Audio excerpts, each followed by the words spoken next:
지난주에는 복 있는 사람이라는 말씀을 전했습니다. 복 있는 사람은 악인의 꾀를 쫓지 않고 죄인의 길에 서지 않으며 오만한 자의 자리에 앉지 않고 여호와의 율법을 주야로 묵상하는 사람이 복 있는 사람이다 라는 말씀을 드렸습니다. 오늘은 이스라엘로 일어서라 라는 말씀을 드리려고 하는데요, 오늘 본문은 2일 후에라고 하는 말씀으로 시작을 합니다. 2일 후에 어떤 일입니까? 47장을 보면 이 야곱이 요셉을 부릅니다. 사랑하는 아들 요셉을 불러서 자기의 허벅지 아래에 손을 넣게 합니다. 허벅지 아래에 손을 넣는 것은 고대 근동 지역에서 어떤 엄숙한 서약을 한다든지 맹세를 시킬 때 허벅지 아래에 손을 넣게 합니다. 요셉의 손을 허벅지 아래에 손을 넣게 하고 난 다음에 이 요셉이 유언을 합니다. 꼭 지켜야 될 유언을 하는데 그 유언은 양이나 소나 땅 이런 재산에 대한 문제가 아닙니다. 요셉에게 유언을 한 그 내용은 믿음에 대한 유언입니다. 성도 여러분들은 자녀들한테 유언할 때 어떤 것보다도 믿음적인 신앙적인 유언을 할 수 있는 여러분들 되시기를 바랍니다. 유언을 내리는데 그 유언은 어떤 유언이냐? 내가 죽으면 나를 애굽에 묻지 말고 가나안 땅에 묻어달라. 이것이 유언이었습니다. 가나안 땅은 어떤 땅입니까? 젖과 꿀이 흐르는 땅으로서 아브라함과 이삭과 야곱에게 약속하신, 하나님께서 약속하신 축복의 땅입니다. 그 땅에 나를 꼭 묻어달라. 살아서도 있어야 되지만 죽어 살아도 내가 그곳에 묻혀야 되겠다, 그곳에 있어야 되겠다고 하는 그런 결의를 말하고 있습니다. 우리는 이 세상, 광야 같은 세상을 걸어가는 나그네입니다. 우리의 목적지는 영원한 새하늘과 새 땅, 하나님께서 예배하신 가나안 땅, 영원한 가나안 땅이 우리의 삶의 목적지입니다. 우리는 반드시 하나님께서 예비하신 복된 땅, 새하늘과 새 땅에 들어가야 될 줄로 믿습니다. 이런 유언을 하고 난 다음에 오늘 사건이 전개되고 있습니다. 오늘 말씀을 보면 야곱이 이제 늙어서 병이 들어서 눕게 됩니다. 세상 떨 날이 얼마 남지 않은 그런 모습이죠. 이 소식을 들은 요셉이 자기의 두 아들 데리고 달려갑니다. 여러분, 부모가 몸이 아프면 자녀는 반드시 달려가야 합니다. 부모가 아프면 누가 돌보겠습니까? 자녀들이 돌봐야 되겠죠. 첫 번째로 이 요셉은 두 아들을 데리고 달려갑니다. 그런데 요셉은 병석에 누워있다가 아들이 온다는 소식을 듣고 일어나 앉습니다. 힘을 내어 일어나 앉습니다. 저희 모친 돌아가신 지 오래됐지만은 지금도 잊지 못하는 것이 있습니다. 어머님이 병석에 누워 계시다가 제가 온다는 소리를 듣고 일어나 앉습니다. 그래가지고 눈이 초롱초롱하고요. 지금까지 이렇게 누워있던 어머니가 자리에 일어나가지고 앉아서 저를 쳐다보고 같이 간 가족들을 쳐다보면서 그렇게 즐거워하고요. 그리고 말씀은 못하시지만은 그 눈빛을 보면 우리를 향해서 사랑을 이렇게 보여주시고 우리를 향해서 축복하는 그런 모습을 볼 수가 있었습니다. 부모는 자녀에게 축복하는 그 사명이 있다. 또 자녀는 부모가 편찮을 때 달려가야 된다 하는 것을 알게 됩니다. 요셉이 온다는 소식을 듣고 야곱이 힘을 내어서 그 자리에서 일어납니다. 왜 일어날까요? 자녀를 축복하기 위해서, 축복자의 사명을 감당하기 위해서 이 야곱이 일어난 것입니다. 어떤 성경학자는 이 모습을 병들어 누워있는 야곱, 그러나 힘을 내어 앉은 이스라엘, 이렇게 말하고 있습니다. 창세기 기자는 병들어 있는, 누워있는 야곱, 그리고 축복하기 위해서 일어난 이 이스라엘, 이것을 대조적으로 보여주고 있습니다. 오늘 보면 우리에게 어떤 교훈을 줄까요? 우리에게 주는 이 교훈이 있습니다. 축복하기 위해서, 사명 감당하기 위해서 일어나라 라는 교훈을 우리에게 주고 있습니다. 야곱이 병중에 있었지만 축복하기 위해서 힘을 내어 일어납니다. 여러분, 우리가 창세기를 읽어보면 창세기에서 지면을 가장 많이 차지하고 있는 사람이 누군 줄 아십니까? 인류의 시조 아담과 하와일까요? 아닙니다. 믿음의 조상 아브라함일까요? 아닙니다. 세상에서 가장 오래 살았다고 하는 무드셀라 969세, 거의 1000년을 살았던 그 무드셀라가 오래 살았으니까 지면을 많이 차지하고 있을까요? 무드셀라는 딱 3절 차지하고 있는데 그 내용을 보면 그가 187세에 라멕이라고 하는 아들을 낳고 그 후에 782년을 지내면서 자녀를 낳고 죽었다. 딱 그겁니다. 자녀 낳다가 죽었다는 것.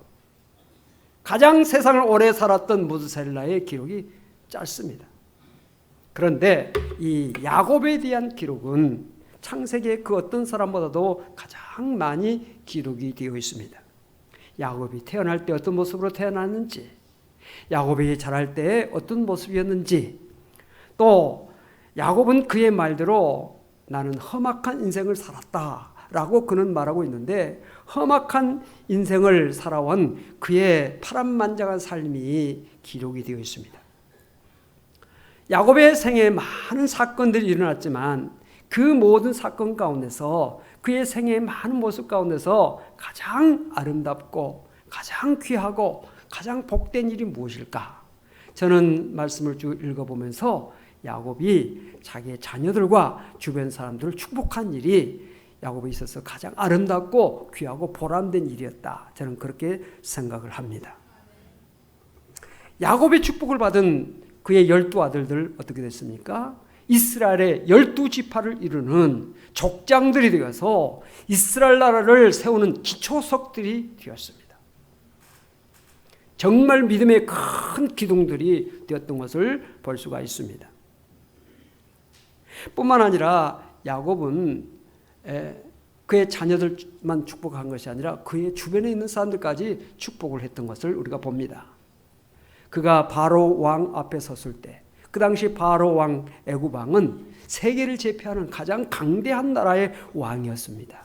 신분으로 보면 보잘것없는 이 야곱이었지만, 그러나 영적으로 보면 그를 축복할 수 있는 영적인 권세가 있었기 때문에 그는 바로를 축복하는 모습을 우리가 창세기를 통해서 볼 수가 있습니다. 목사에게 교단 헌법이 규정한 축도권이 있다고 하는 것은 교회의 영적 질서를 위해서 목사에게 허락한 권한이라고 하는 법적인 이유도 있지만, 그보다도 목사의 사명 중에서 축복하는 일이 가장 귀하고 복된 사명이라고 하는 사실을 깨닫게 합니다. 목사에게 있어서 가장 큰 기쁨과 보람이 무엇일까요? 예수를 알지 못한 사람이 예수를 믿고 세례를 받고 하나님의 백성이 되며 하나님의 일꾼이 되는 것, 성도들이 잘 되고 복을 받고 은혜 가운데 사는 것이 목회자에게 있어서 가장 바라고 소망하고, 그리고 목회자가 기도하는 기도의 제목인 것입니다. 2019년도를 보내고 2020년도를 맞이하면서 우리가 송구영신 예배를 드렸는데, 해년마다 송구영신 예배를 드리면서 성도들이 제단에 나와서 새 주시는 하나님의 말씀을 받을 때 목사에게 안수를 받습니다. 저는 성도들 한 사람 한 사람을 안수하면서 성도들의 믿음과 건강과 가정과 사업과 직장과 모든 삶이 복되게 하시기 위한 하나님의 은혜가 임하기를 축복하며 안수합니다. 그리고 성도님들은 하나님의 말씀을 받지요. 저도 하나님의 말씀을 받습니다. 2018년도에 내게 주신 하나님의 말씀은 창세기 13장에 나와 있는 너는 눈을 들어 북쪽과 남쪽, 동쪽과 서쪽을 바라보라 라고 하시는 말씀을 저에게 주셨습니다. 또한 2019년도의 말씀은 신명기 7장에 있는 말씀으로서 하나님은 신실하신 하나님, 그를 사랑하고 그의 계명을 지키는 자에게 천대까지 그 언약을 이행하시며 인애를 베푸신다고 하는 말씀을 받았는데, 이 말씀을 받고 묵상하는 가운데 하나님은 어쩌면 이렇게 오묘하게 이 말씀을 주셨고 그 말씀을 이루시는가 하는 것을 묵상했습니다. 저는 뜻하지 않게 총회장이 되었죠. 교단의 총회장이 되어서 교단 산하에 있는 28개 노예를 두루 다녔을 뿐만 아니라 교단 산하에 있는 많은 기관들을 두루두루 다녔고, 또한 세계를 다니면서 많은 교회와 많은 교단들, 많은 것을 살피면서 보게 하셨습니다. 하나님 말씀이 그대로 이루어졌구나. 또한 태국의 낙후된 지역을 종으로 하여금 가게 하셨고, 그곳에 정말 열악한 그 환경 속에서 복음의 꽃을 피우고 문화의 꽃을 피우는 그런 그 지역의 중심 역할을 할 수 있는 센터가 필요하다는 것을 느끼게 되었으며, 우리 교회가 이미 3년 동안 헌금하여서 5천만 원 개척 교회를 세우겠다고 하는 그런 예정 가운데 있었는데, 그것을 방문하게 하셔서 그곳의 열악한 모습을 보게 하셨고, 그곳에 우리 교회가 기도하는 가운데 그곳에 교회를 세우겠다고 하는 결의를 하고 그곳에 교회를 지금 세우고 있고, 이번 3월 달에 중공 예배를 우리가 드리면서 그 지역의 복음과 문화의 꽃을 피우게 하시는 하나님의 오묘한 섭리를 우리가 보면서 참 하나님 말씀은 오묘하구나, 하나님 말씀은 복되구나, 하나님 말씀은 우리의 삶을 인도하는 귀한 말씀이구나 하는 것을 깨닫게 되는 것입니다. 사랑하는 성도 여러분, 하나님께서는 말씀을 통해서 우리에게 축복하십니다. 오늘도 말씀을 통해서 우리를 축복하시는 하나님의 축복을, 내게 주시는 레마의 말씀을 내게 주신 말씀으로 받고 그 말씀을 붙잡고 살 때 여러분들 인생이 복된 인생이 될 줄로 믿습니다. 오늘 말씀은 우리에게 교훈합니다. 자녀를 축복하라 라는 교훈입니다. 부모가 자녀를 먹이고 입히고 가르치고 하는 것도 중요하지만 그보다도 중요한 것이 있습니다. 그것은 자녀를 축복하는 일입니다. 자녀에게 축복받으며 자라난 아이들과 자녀의 부모에게 욕이나 먹고 야단이나 맞는 그런 자녀, 결과가 같지 않죠. 분명히 다릅니다. 그러므로 부모는 자녀를 축복하는 일에 깨어 있어야 합니다. 아들아, 하나님이 너를 사랑하신단다. 하나님 너와 함께 계셔. 네가 어느 곳에 가든지 하나님 너와 동행하시고 너를 도와주신단다. 하나님을 잘 믿고 섬겨라 라고 하는 교훈을 해야 됩니다. 딸아, 하나님 너를 사랑하신단다. 너를 항상 잊지 않고 너와 동행하시고 너를 지켜주시고 인도하신단다. 용기를 내어라. 소망을 가져라. 하나님이 너에게 복을 주실 것이다 라고 하는 그런 축복을 해야 됩니다. 아들아, 딸아, 직장도 하나님께서 좋은 직장으로 주실 것이다. 좋은 배우자도 만나게 해주실 것이다. 너의 앞날을 하나님께서 함께 하시면 반드시 복되게 해주실 것이다 라고 하는 그런 축복을 자녀들한테 늘 할 수 있는 우리 부모가 되어야 한다는 것입니다. 여러분, 기도하지 않고 잠을 자는 사람은 자빠져 자는 사람이고, 기도하고 자는 사람은 주무시는 사람이다 라는 말을 한 사람이 있더라고요. 성도 여러분, 자녀를 축복하는 부모가 진정한 부모입니다. 자녀를 마음껏 축복하시고, 그래서 여러분들의 자녀들이 잘되고 복되고 믿음으로 굳게 서고 이 사회에 공헌할 수 있는 빛된 자녀들이 다 될 수 있기를 바랍니다. 또한 주변 사람도 축복해야 됩니다. 아까 야곱이 왕까지 축복했지 않았습니까? 성도들은 주변 사람들을 축복해야 됩니다. 직장에 다니십니까? 직장을 위해서 기도해야 되고요. 직장의 사장님, 직장의 상사, 동료, 부하 직원들을 위해서 기도해야 됩니다. 직장이 잘 되기 위해서 기도해야 됩니다. 그럴 때 그 직장이 그로 말미암아 복되고 더 잘되고 형통하고 행복한 그런 직장이 이루어지게 될 줄로 믿습니다. 성도는 또한 교회를 위해서 기도해야 됩니다. 목회자를 위해서 기도해야 되고, 장로님들, 권사님들, 집사님들 위해서 기도해야 되고, 또 구역장, 권찰, 모든 또 성가대랄지 각 기관에서 수고하고 있는 주의 종들을 위해서 기도해야 됩니다. 또한 지역사회와 나라와 민족을 위해서 기도해야 되는 것입니다. 이 사회가 각박한 이유가 어디에 있을까요? 이 사회가 각박한 이유는 서로를 위하지 않기 때문에 그런 것입니다. 서로를 위해서 격려하고, 서로를 위해서 또 소망을 주고, 위로해주고, 도와주고, 축복하는 그런 일들이 이 사회에서 많이 이루어질 때 이 사회는 복되고 아름다운 사회가 될 줄로 믿습니다. 성도 여러분, 새해를 맞이해서 다른 사람을 축복하는 사람으로 일어서시길 바랍니다. 또한 사명 감당하기 위해서 일어나야 합니다. 2절 말씀, 우리 같이 말씀을 읽겠습니다. 혹이 야곱에게 고하되 내 아들 요셉이 내게 왔다 하매 이스라엘의 힘을 내어 침상에 앉아. 네. 야곱이 힘을 내어 침상에 앉은 이유는 사명을 감당하기 위해서 그렇습니다. 어떤 사명입니까? 축복자로서의 사명을 감당하기 위해서 침상에서 힘을 내어 일어나 앉았습니다. 야곱은 축복자의 사명을 감당하기 위해서 힘을 내어 병석에서 일어나는데요. 여러분, 사명자가 사명을 감당하려고 할 때는 하나님께서 반드시 감당할 수 있는 힘과 능력을 주신다는 사실을 아시기 바랍니다. 여자는 약하다, 그러나 어머니는 강하다라고 하는 말이 있죠. 엄마가 되면 두뇌의 기능은 물론 체력도 처녀 때보다 강해진다 그랬습니다.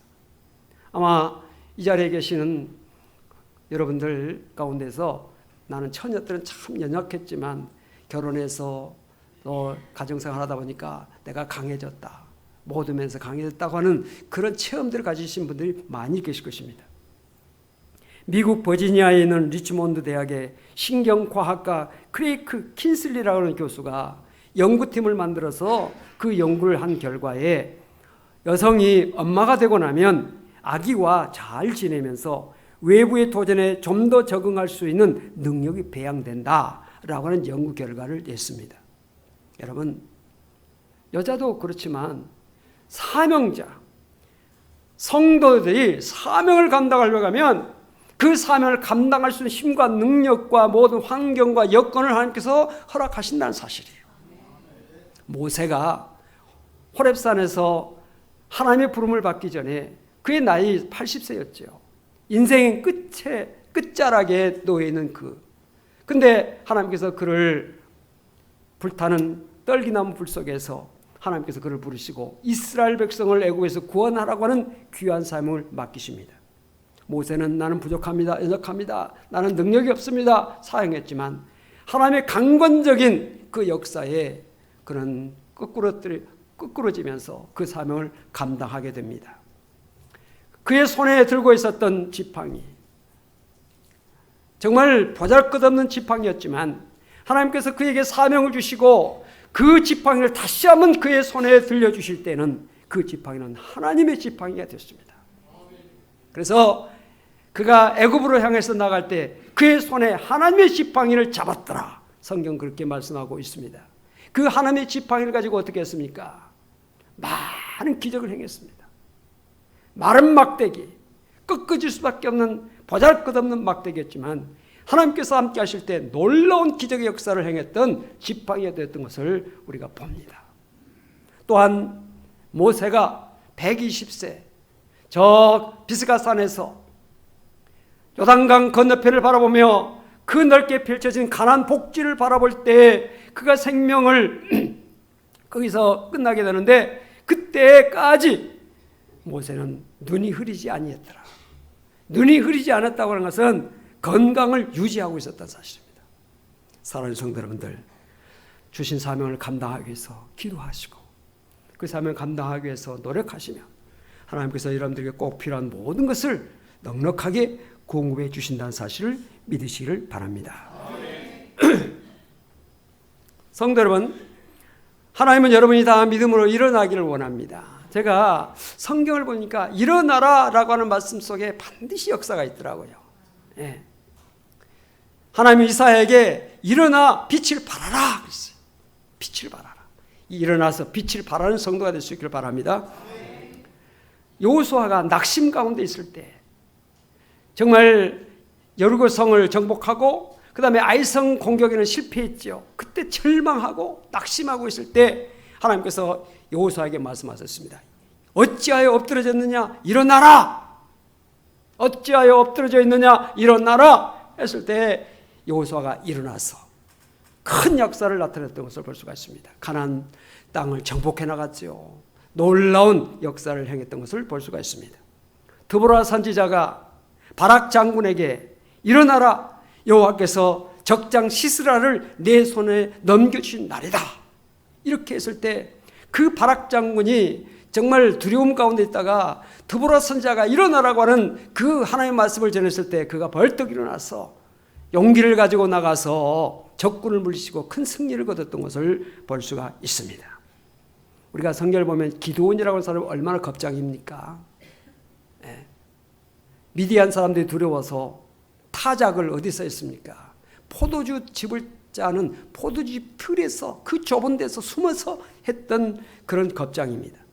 그런데 하나님께서 함께 하셨을 때 기드온은 큰 힘과 용기를 얻었고 300명 군사를 데리고 미디안에 중다한 메뚜기같이 수많은 그 적군을 물리치고 승리했던 것을 볼 수 있습니다. 그 기드온이 자기 군사들한테 하나님의 계시를 받고 난 다음에 뭐라고 했습니까? 일어나라, 여호와께서 미디안과 그 모든 진영을 너희 손에 넘겨주셨느니라. 할렐루야.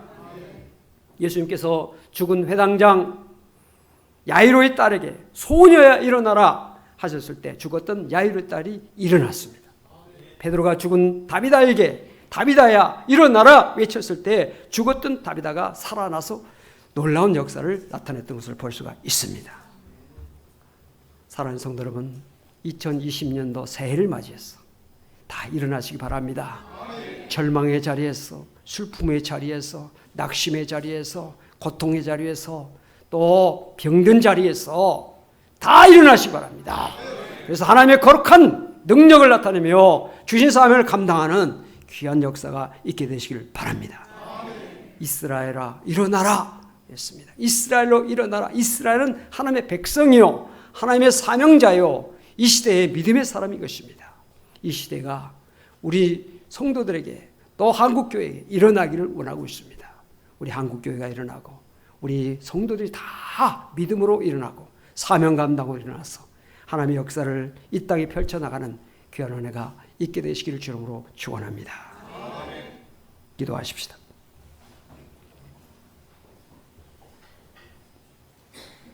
잠시 머릿속에 묵상하시면서 말씀을 놓고 잠시 동안 묵상하며 기도하겠습니다.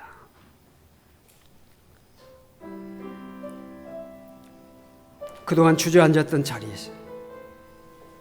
넘어졌던 자리, 절망의 자리, 병든 자의 자리, 하나님이 일어서기를 원하십니다. 믿음으로 일어서기를 원합니다. 용기를 가지고 일어서기를 원합니다. 새해를 맞이해서 하나님 우리에게 말씀하십니다. 이스라엘로 일어서라, 믿음의 사람으로 일어서라, 사명자로 일어서라 말씀하십니다. 말씀 앞에서 우리 자신을 다시 한번 점검하고 하나님의 음성을 듣고 듣는 자는 살아나리라고 하시는데 일어나게 해 주시옵소서.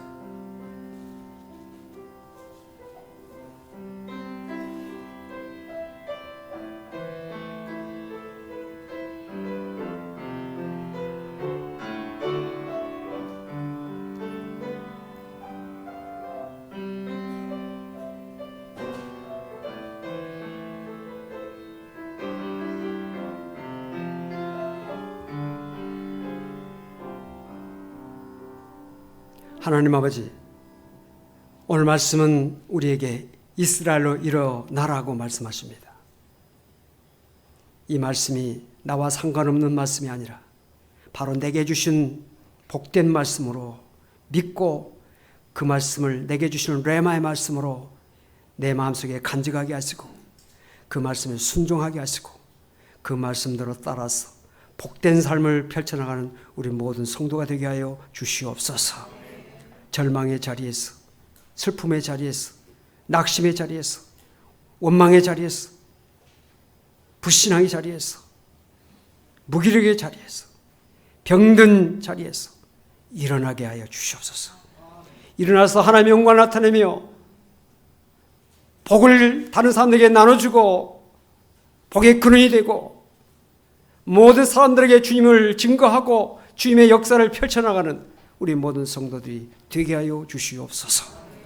새해를 맞이해서 오늘 우리에게 말씀 주신 이 말씀을 마음속에 간직하고 그 말씀대로 행하고 순종하여서 이 한 해가 복된 한 해, 하나님께 큰 영광 돌려드리는 한 해, 어느 해보다도 아름답고 복되고 보람된 한 해가 꼭 이루어질 수 있도록 우리 성도들에게 은혜와 복을 내려 주시옵소서. 우리 교회가 일어나게 하시고 한국 교회가 일어나게 하시고 이 시대의 주의 종들이 일어나서 빛을 발할 수 있도록 하나님 축복하여 주시옵소서.